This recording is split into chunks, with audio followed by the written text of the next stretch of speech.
স্নেহের 2024 সালের নতুন বছরে ষষ্ঠ শ্রেণীর ছাত্রছাত্রী বন্ধুরা, আশা করি তোমার সবাই ভালো আছো। আজ আমরা যে বিষয়টি নিয়ে আলোচনা করব, ষষ্ঠ শ্রেণীর সেকেন্ড সামেরিপ অর্থাৎ দ্বিতীয় পর্যায়ক্রমিক মূল্যায়নের ভূগোলের কোশ্চেন পেপার নিয়ে। দেখো, সরাসরি স্ক্রিনে কিন্তু আমরা ষষ্ঠ শ্রেণীর সেকেন্ড সামেরিপ অর্থাৎ দ্বিতীয় পর্যায়ক্রমিক মূল্যায়নের ভূগোলের কোশ্চেন পেপারটা দেখতে পাচ্ছ। ফুল মার্কস তোমাদের রয়েছে 25, আর সময় তোমাদের রয়েছে 50 মিনিট।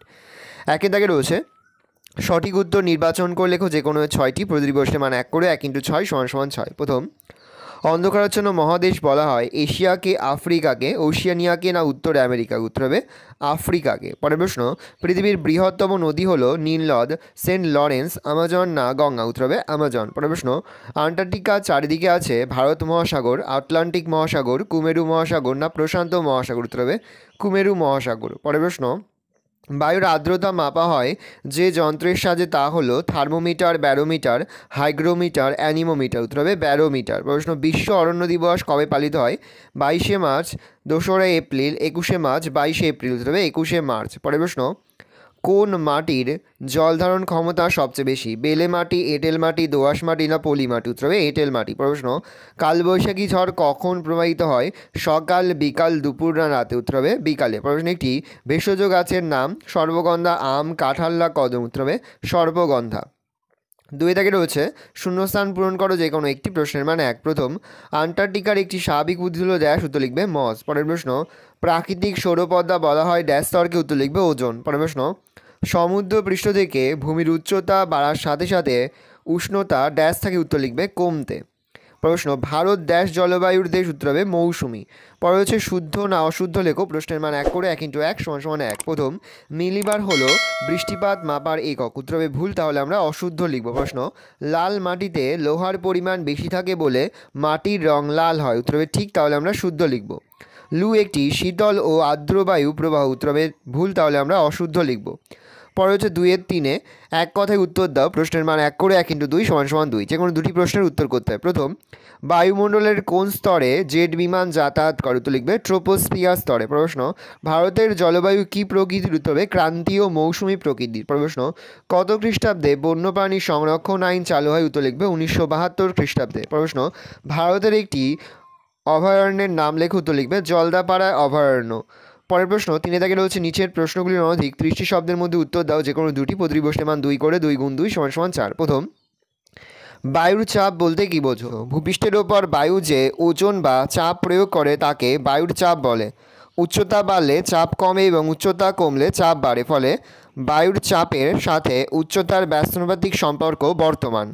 পরে হচ্ছে ঘনীভবন কাকে বলে? সূর্যের তাপে বাষ্পীভূত হয় এই জলীয় বাষ্পপূর্ণ বায়ু হালকা বলে ওপরে উঠে যায়। ওপরে উঠে বায়ুর উষ্ণতা এবং চাপ কমে যাওয়ার ফলে ছোট ছোট জলকণায় পরিণত হয়।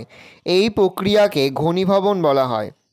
হচ্ছে মৃত্তিকা ক্ষয় কাকে বলে? বিভিন্ন প্রাকৃতিক শক্তি যেমন বৃষ্টিপাত, জলপ্রবাহ, বায়ুপ্রবাহ, হিমবাহ, সমুদ্রতরঙ্গ প্রভৃতি ও মানুষের অবাঞ্ছিত হস্তক্ষেপ ও কার্যাবলীর ফলে মাটির পৃষ্ঠতলের হালকা ও অসংখ্যবদ্ধ অংশ ক্ষয়প্রাপ্ত, অপসারিত ও নগ্নীভূত হয় এবং মাটির উর্বরতা সহ স্বাভাবিক বৈশিষ্ট্য দ্রুত হ্রাস পায়। একে মৃত্তিকা ক্ষয় বলে।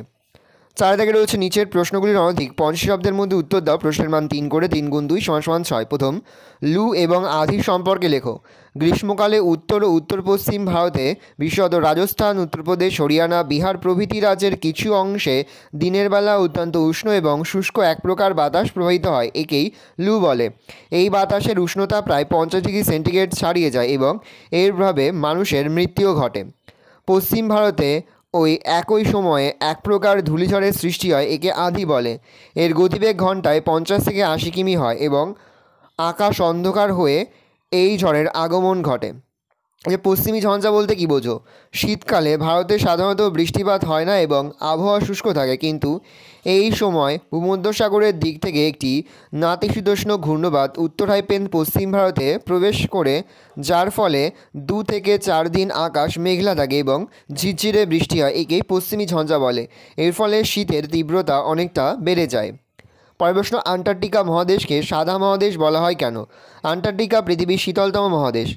অধিক শীতলতার জন্য এই মহাদেশটি সারা বছরই 1 থেকে 2 কিমি পুরু বরফ দ্বারা আবৃত থাকে। তাই মানচিত্রে এই মহাদেশকে সাদা বা সর্বদা সাদা রঙের দেখানো হয়, এই জন্য আন্টার্কটিকাকে সাদা মহাদেশ বলা হয়। পরে হচ্ছে মৌসুমি বায়ুর বৈশিষ্ট্যগুলি লেখো। স্থলভাগ ও জলভাগের মধ্যে চাপের তারতম্যজনিত কারণে মৌসুমি বায়ু প্রবাহের সৃষ্টি হয়ে থাকে। 2.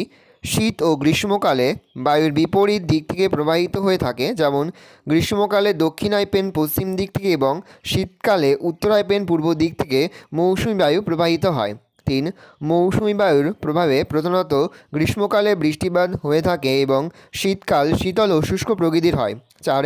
মৌসুমি বায়ুর প্রভাবে যে বৃষ্টিপাত হয় তা সাধারণত শৈলক্ষেপ শ্রেণীর হয়ে থাকে। 5. মৌসুমি বায়ু কেবলমাত্র একটি নির্দিষ্ট সময়ে প্রবাহিত হয়, অন্য সময় এই বায়ুর স্থায়িত্ব থাকে না বলে মৌসুমি বায়ুকে সাময়িক বায়ু বলা হয়। 6. মৌসুমি বায়ুর প্রবাহ অনেকগুলো কারণের দ্বারা নিয়ন্ত্রিত হয় বলে মৌসুমি বায়ু প্রবাহের কোনো সুনিশ্চয়তা নেই, তাই কোনো কোনো বছর মৌসুমি বায়ু সময়ের আগে আবার কোনো কোনো বছর সময়ের পরে প্রবাহিত হয়ে থাকে। 5 দাগের হচ্ছে নিচের প্রশ্নগুলির অনধিক 80 শব্দের মধ্যে উত্তর দাও, যে কোনো একটি প্রশ্নের মান 5। প্রথম, বাড়িমণ্ডল বলতে কী বোঝো? তার সঙ্গে হচ্ছে প্যানজিয়া ও প্যান্থালাসা বলতে কী জানো? 2+3, পৃথিবীর যে সকল অংশে জল পাওয়া যায়, যেমন সাগর, মহাসাগর, হ্রদ, জলাশয়, নদী ইত্যাদিকে একত্রে জলভাগ বা বাড়িমণ্ডল বলা হয়। পৃথিবীর মোট ক্ষেত্রফলের প্রায় 3 থেকে 4 বাড়িমণ্ডলের অন্তর্গত।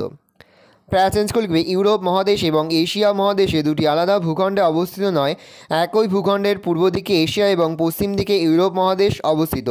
এই দুই মহাদেশ ইউরাল পর্বত ও ইউরাল নদীর দ্বারা আলাদা। এই দুই মহাদেশকে একত্রে ইউরেশিয়া বলা হয়। বিজ্ঞানী ওয়েগনারের মতে আজ থেকে প্রায় 50 কোটি বছর পূর্বে পৃথিবীর সকল মহাদেশ মিলিতভাবে একটি বিরাট ভূখণ্ড হিসাবে অবস্থান করত।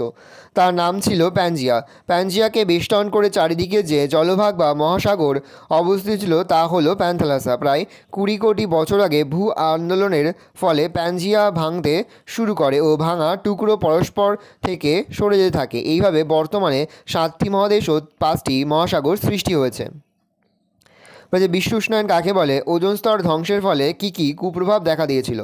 2+3, বিশ্ব উষ্ণায়ন জীবাশ্ম জ্বালানি দহন, রাসায়নিক সারের ব্যবহার, শিল্প কারখানা প্রভৃতি থেকে নির্গত বিভিন্ন গ্যাস বায়ুমণ্ডলে অনবরত মিশছে, ফলে এই সকল গ্যাস যেমন CO2, carbon monoxide, methane, nitrous oxide, CFC ইত্যাদি পৃথিবীব্যাপী বায়ুমণ্ডলের গড় তাপমাত্রা বাড়িয়ে দিচ্ছে। পৃথিবীব্যাপী উষ্ণতা বৃদ্ধি এই ঘটনাকেই বিশ্ব উষ্ণায়ন বলে। ওজোন স্তর ধ্বংসের কুপ্রভাব, ওজোন গ্যাস স্ট্র্যাটোস্ফিয়ারে উপস্থিত থেকে অতিবেগুনি রশ্মিকে শোষণ করে ও তার ক্ষতিকর প্রভাব থেকে আমাদের রক্ষা করে, কিন্তু ওজোন স্তর ধ্বংসের ফলে অতিবেগুনি রশ্মি সারা পৃথিবীতে চলে আসছে।